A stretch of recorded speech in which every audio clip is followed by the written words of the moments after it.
ربنا ولا تحملنا ما لا طاقة لنا به، واعف عنا واغفر لنا وارحمنا، أنت مولانا فانصرنا على القوم الكافرين. السلام عليكم، مساء الخير، نهاركم طيب، نهاركم زين، نهار جديد وفيديو جديد وطابلة جديدة وصحة فطوركم، صحة رمضانكم، رمضان كريم. اللهم اغفر لنا ولكم، اللهم تقبل منا الصيام والقيام يا رب. ان شاء الله الفيديو تاعي توصلكم كالعاده والعوايد وانتم في احسن حال يا رب. فوالا طلعت ظريفه خفيفه كالعاده نقولكم صحه فطوركم. صراحه ما عنديش واش نقول، توجور فاتيكي كالعاده. فوالا دخلت في العاده والعوايد. ان شاء الله اليوم اذا حب ربي راح ندير لايف، والناس اللي راح يشوفوا لا فيديو تاعي كامل راح يسمعوا باللي راح ندير لايف. نقولكم اهلا وسهلا. هذه الطاوله تاعي تاع السهره كما تعرفوا، احنا غير في زوج، مره على مره يكونوا عندنا ضيف. اليوم راني غير انا وليدي.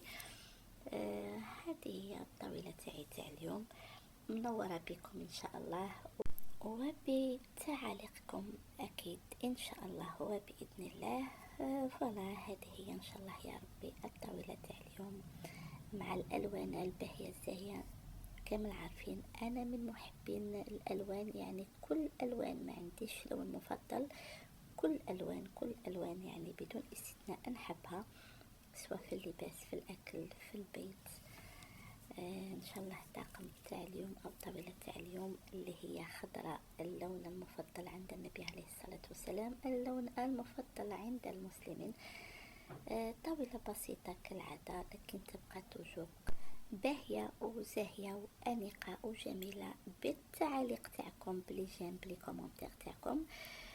فوالا توجور نقولكم لايكي بليز، راني نلقى تعليق بدون لايك هذه المره العشرين راني نقولها. toujours n'hésitez pas de vous abonner, de lâcher un like et de faire des commentaires si vous voulez bien sûr. نقولكم صحة فطوركم، صحة سحوركم، سهرة ممتعة وليلة جميلة، ليلة سعيدة وأحلام لذيذة، ونتلاقاو إن شاء الله من بعد في اللايف. اللهم لا تدع لنا ذنبا إلا غفرته، ولا هما إلا فرجته، ولا عيبا إلا أصلحته،